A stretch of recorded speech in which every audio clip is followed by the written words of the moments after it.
System changes. ARAM is going to have some sort of arena touch now that you can have the augments available by having the Mayhem version of the game, and you will have some champion buffs, nerfs, and adjusts as usual. So let's begin with Bard. I don't really get why they want to buff him, but this is a really placebo buff for solo queue and for competitive eventually. Doesn't really change anything apart from ARAM and Arena because the champion is Omega buffed when it comes to healing, and you can do some really fun AP builds with Bard in those game modes, so it will not change the game at all as Bard currently is.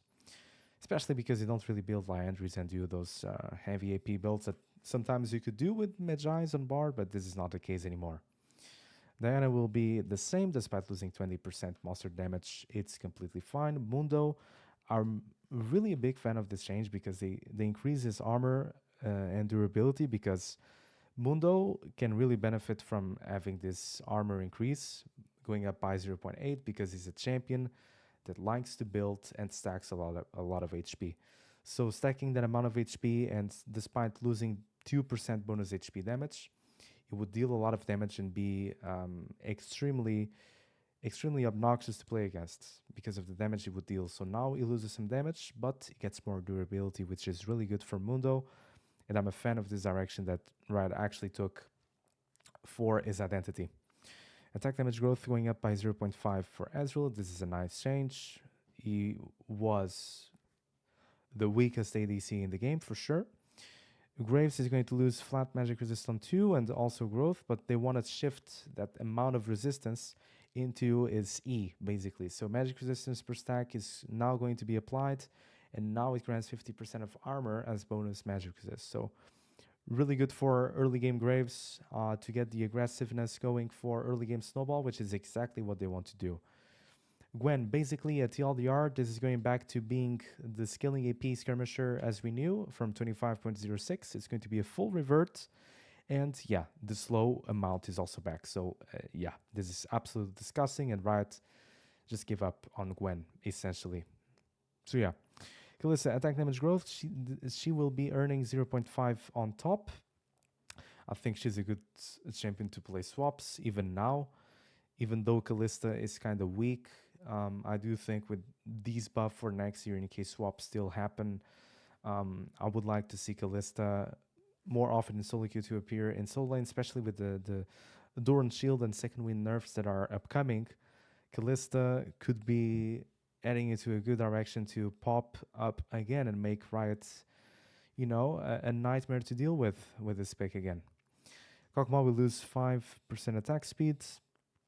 Morgana will be okay despite losing 0.8 armor because, for example, Mundo gets 0.8 armor, but it's a tanky frontline champion. Morgana is a champion that plays with range, and she doesn't really mind. I mean, it hurts to lose 0.8, of course, but she has a lot of tools to actually make up for this. So she's not dead at all. She will be fine as a neutralizer, as a pick that has been appearing in certain angles that make sense for her to appear. So yes, she will be slightly more vulnerable into AD champions, mainly assassins, but it's definitely not the end of the world for Morgana at all.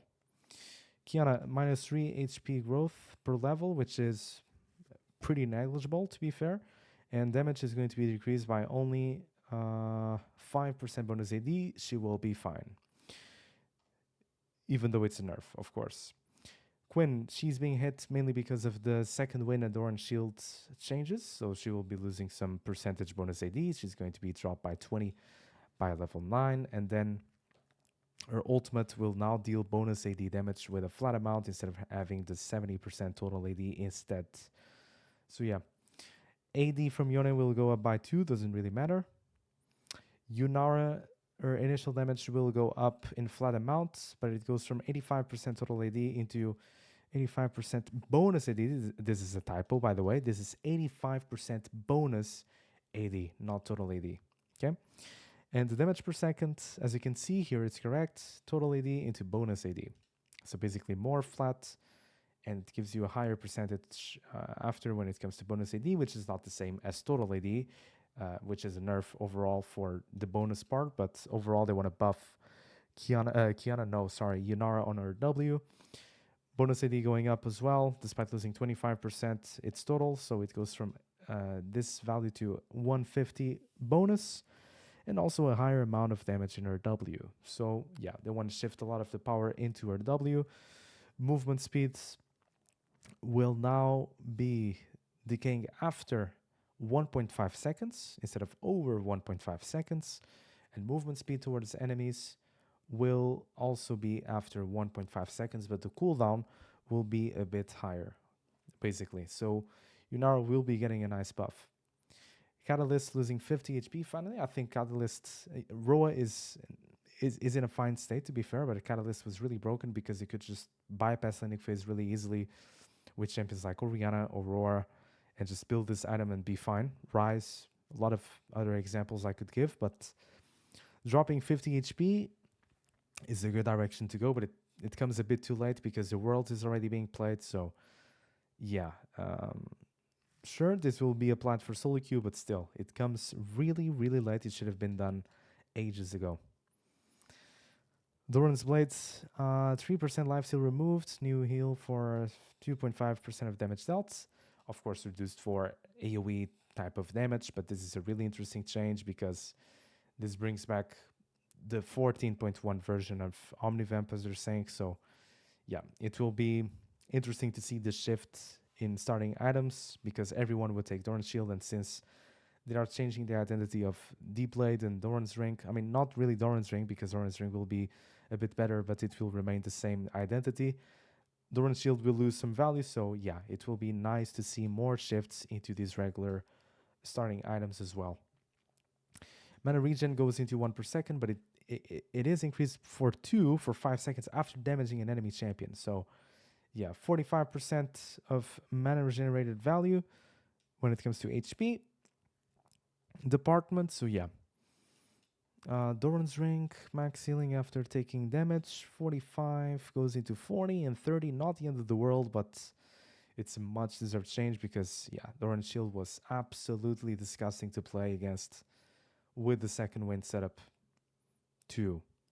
So 3 plus 4% of missing health loses the 3 amount and goes into 4%. So a lot less sustained. Champions like Oriana into Hackali, these type of matchups will be a lot more punishable for the range side, which is really good. And then Brawl Game Mode extension that I'm not going to look for, but let's make a really quick TLDR. Basically, bar doesn't really change, apart from ARAM and Arena builds. Diana doesn't change. Dr. Mundo, it's a good identity shift because he has more durability and deals less damage, which is a good change from Riot. Ezreal maybe won't be the worst ADC in the game anymore. It's a nice little change for him. Graves will be earning some magic resistance E to try to drop more snowball and be more durable in early skirmishes, which is a good change for Graves, honestly. Gwen, it's revered for 25.06, right? That's completely given up, and I don't like that she gets this value fully back as well. Kalista, similar change to Ezreal, pretty much. Minus 5% attack speed on Kog'Maw. Morgana will be fine despite being more vulnerable against assassins and bruisers. Qiyana will be fine despite the 5% bonus AD being changed. Quinn will be nerfed because of the Doran Shield and second wind changes to prevent Quinn from being one of the most OP champions in the game, especially in top side, of course, because she would play into melee champions most of the time, into Renekton, and a lot of other matchups that she would really squeeze the most out of it. Yone doesn't really matter. Yunara, it's a huge buff for W and a nice shift on her E, which makes her more volatile. In solo queue, competitive, she's already strong, but in solo queue, she will gain more traction again. Catalyst, this change is really good, but it took ages for Riot to acknowledge. Doran's Blade will have a revert from previous season in the initial part where it had Omnivamp, so this will shift a bit with the changes that Doran's Shield will also bring. And mana regen from Doran's Ring, it will be 1 per second, increased to 2 when you damage an enemy. So range into melee, it's really simple, or if you are outrange the opponent, even though it can be mage versus mage or range versus range champion, it can be really good.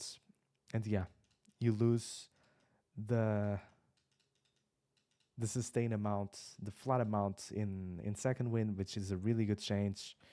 And finally, it might kill the oppressiveness that it would be for these matchups to just be unplayable, or I wouldn't say unplayable, but impossible to punish for most of the times unless the enemy would be griefing a lot. So yeah, that is it for the new patch. I'm curious to see how this goes, and mainly I want to play the new modes of Mayhem because the arena augments sound really fun for this new game mode, but let's see how it goes.